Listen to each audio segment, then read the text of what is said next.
Hey guys, welcome back to my channel, and tonight will be part 2 from Redditt No Sleep about the roommate. And tonight I have my big hot chocolate mug again, and grab a blanket, hot chocolate, cozy up, and let's get started. Now tonight's part 2, and it is called My Roommate is Getting Weirder. And I haven't read this one yet either, so this whole series I'm not going to read before I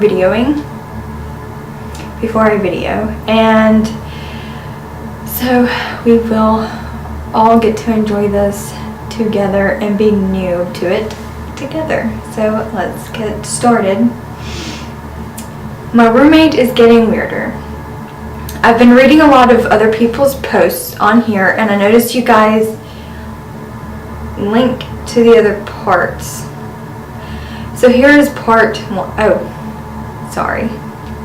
That's the link to the part 1 story. Okay. So let's get started. It has been almost a week since my first post on here, and it's only getting weirder. I wrote everything off from that night, because I felt like the initial shock of the scream might have messed with my head, and I continued on with my life. I worked on classwork, went to work.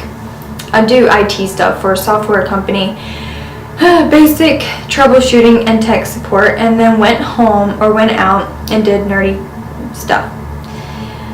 The night after that night was fairly quiet, other than the sound of Mallory showering and singing as usual. She could honestly be a professional singer if she wanted. I was watching some TV. I don't know if I can post the name of the show or not, so I'll just leave it unnamed. And she came out of her room and told me she was going out to meet some friends, and I informed her I'd be doing the same. She asked where I was heading, and it turned out we were going to the same place, so she asked if she could ride with me. Apparently, she doesn't own a vehicle and has been riding the bus around town to get to and from destinations. I told her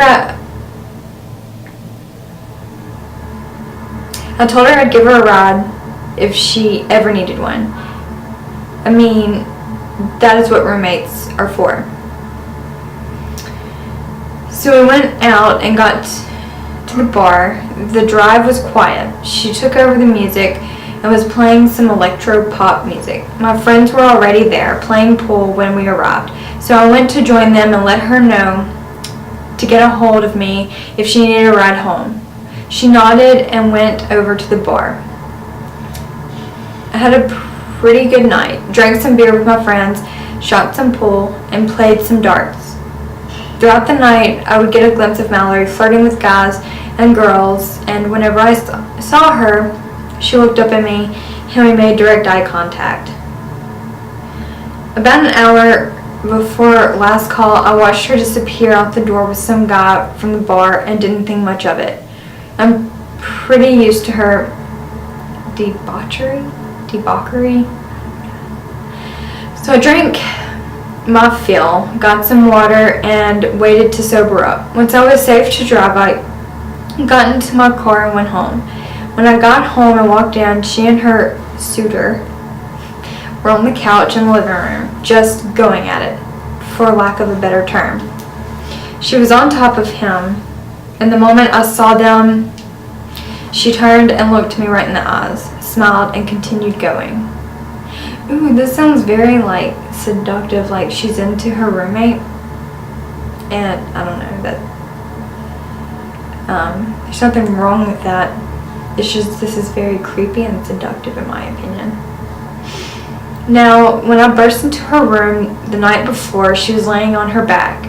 This is the first time I was seeing it. She had tattoos and scars all over her back. The main points of notice were these wing tattoos on her shoulders that stretched all the way down to her sides until her hips. And in the middle were these weird symbols I couldn't clearly see because her long black hair was covering it. I quickly became uncomfortable and rushed into my room. A few minutes passed and I heard the door of her room shut and heard heavy metal music start playing. So I guess this is like a ritual for her, I guess.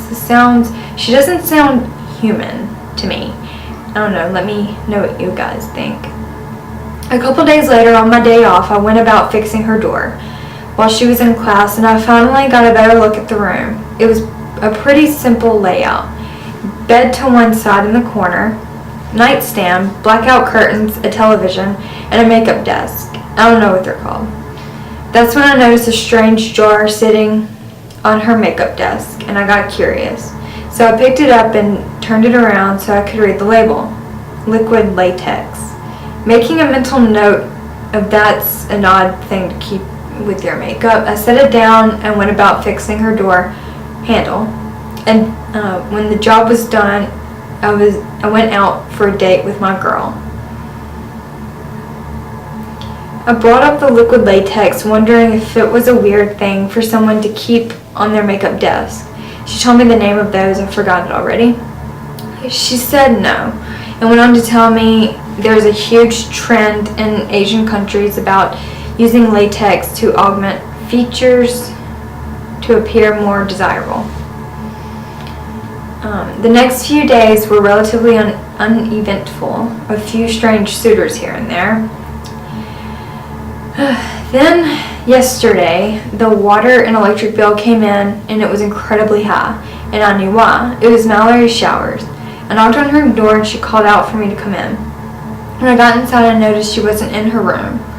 And then I noticed the bathroom door was ajar, with candlelight shining through the crack. I walked up to the door and called in. She said it was okay to come in, and that she was taking a bubble bath. So I entered and saw her laying in the tub with only her face above the water. Cucumber slices covering her eyes.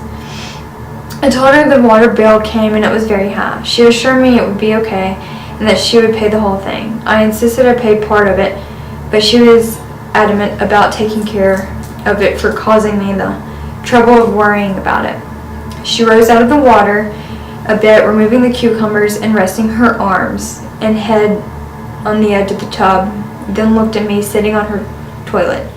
"Want to jump in?" she asked, and I quickly stood up and declared I should leave, reminding her I have a girlfriend.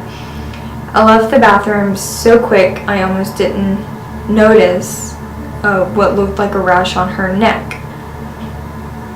I went back to the living room and started playing some video games, trying to get the image of her naked on her bed out of my head. Mallory came out of her room about an hour later, dressed to go out, and left in a huff without saying a word. I didn't pay it much mind until she burst back in the door within the hour with another woman. They were getting hot and heavy in the entryway, and as I looked up, Mallory locked eyes with me and kept the gaze as she led the woman into her room. The heavy metal music started, and I left the living room to go to my room and stream a movie until I fell asleep. Unfortunately, I couldn't sleep last night. I kept having these dreams that I was sinking into a deep abyss, but it was dense around me like I was sinking into water. Then Mallory would appear in front of me, hair floating off the sides of her head, her naked body pressed against me, and then she would open her mouth wider than anyone should be able to and take a chunk out of my neck. Around 3 a.m., after only getting about 2 hours of sleep, I went to get a glass of water because I was sweating profusively from the fear of the dream. The heavy metal was still playing, and then it just stopped. I went and laid down again, still unable to sleep, and didn't hear anything, no doors opening, no footsteps, and no music. I stayed up to read some comics that I had picked up earlier in the week and ended up staying awake until sunrise. I heard Mallory's shower start up, and after the water cut off, she came walking out of her room and left saying she was off to class. Worried that the random girl she brought home was still there, I went over to her room and opened the door. There was no one there, and the only trace of the girl was her hoodie. I guess she must have left it in the 2 hours of sleep. In 2 hours of sleep I got, but I feel like I would have heard something, even though I feel it isn't invasion of privacy, I may install one camera, under the suggestion of another poster, in the entryway, looking into the living room, not with the intention of catching her, but if she's bringing a bunch of strangers over, I would like to make sure none of them are stealing anything. I won't put it in her bedroom because that is a serious breach of trust, and I don't feel comfortable with that. I'll update you all when I know more or if something happens. Well, 1 minute she's singing, people are going into her room but never coming out, and she's also playing loud heavy metal music, which heavy metal music is just easier to drown out screams or, sounds of struggles or anything like that. So, I don't know, she may be like a siren or something. That's my theory. And I don't know, I just read, I will just read some of these comments and okay, so here's the first comment. Boy, she's eating the people she sleeps with. Do yourself a favor. Keep that thing in your pants. She keeps staring at your... There's a lot of cuss words in this comment. Like you're the juiciest piece of meat in the line to KFC. Yeah. Oh, and this person says she sounds like a landlocked siren. Oh, and this person said a succubus. So yeah, there's a lot of... Okay, so siren or succubus are the main two things. So I guess we will find out more in part 3. So like, comment, and subscribe, and I will see you next time.